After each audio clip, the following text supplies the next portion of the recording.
Nue devant le miroir de la salle de bain, Karine ramassa une serviette et l'approcha de la vitre entièrement recouverte de buée. Une idée l'agressa. Que se passerait-il si elle essuyait la glace et qu'elle découvrait, se tenant derrière elle, le spectre d'Alessandra Moreau? Un frisson insensible à la moiteur ambiante la glaça. Elle crut entendre un clapotis en provenance de la baignoire, à la surface de l'eau.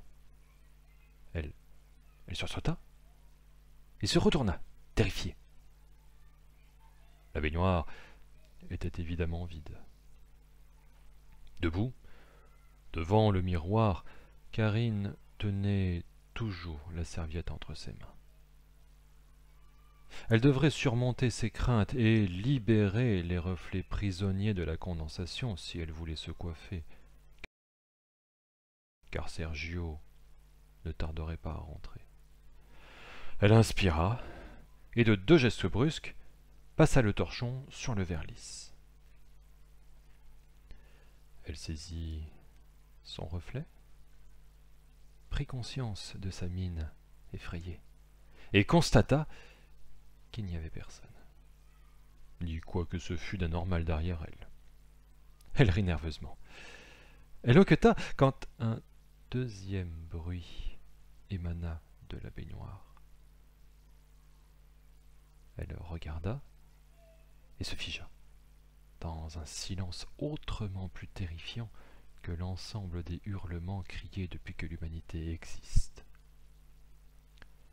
Alessandra Moreau était couchée dans la baignoire, aussi nue que Karine. Elle exhibait sa peau violacée et ses seins flétris. D'entre ses cuisses décomposées, dont se détachaient des lambeaux de chair corrompue, naissait une infecte odeur de marée sacrilège. Dans ses yeux sans vie, jamais que des injures, des reproches et de la colère. « Tu m'as trahi !» Karine protesta, nia et recula jusqu'à ce que le carrelage glacé du mur opposé ne la repousse. « Je voulais que tu me sauves. Tu m'as abandonné. » Karine voulut fuir ou mourir, mais son cœur refusa de rompre et ses jambes pétrifiées hésitèrent tandis que ses yeux parcouraient l'indécente abomination qui se levait dans la baignoire.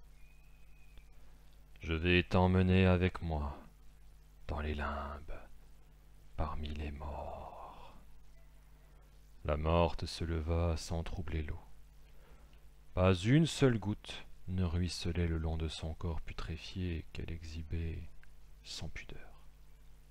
Une larve apparut à la commission de ses lèvres décolorées et chuta mollement sur le carrelage.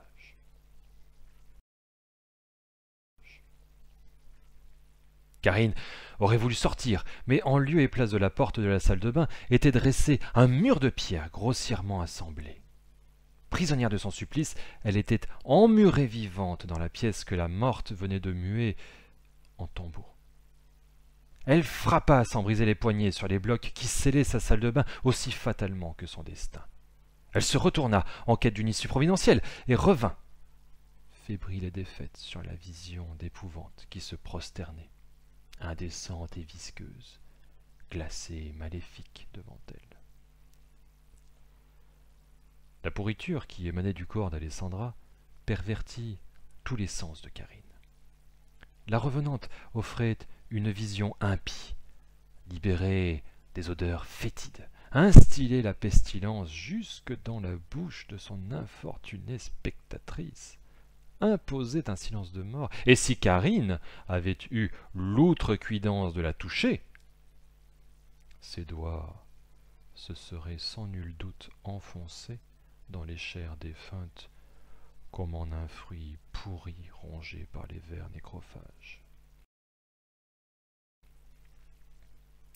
La morte avança d'un pas, sans plus prononcer un mot. Elle avait voué Karine aux gémonies. Il ne lui restait plus qu'à triompher de son pouls affolé et à l'emmener dans l'au-delà.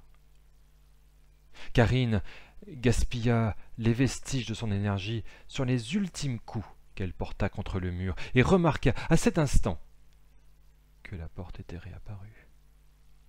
Elle sortit de sa sépulture. Un hurlement naquit, plus fort, plus volontaire que tous ceux qui avaient agonisé dans la trachée de Karine jusqu'alors, et ce soir-là, les murs de la maison résonnèrent longtemps du cri effroyable qu'elle poussa, tandis qu'elle échappait nue de sa salle de bain, abandonnant pour la deuxième fois sa maison à la mort.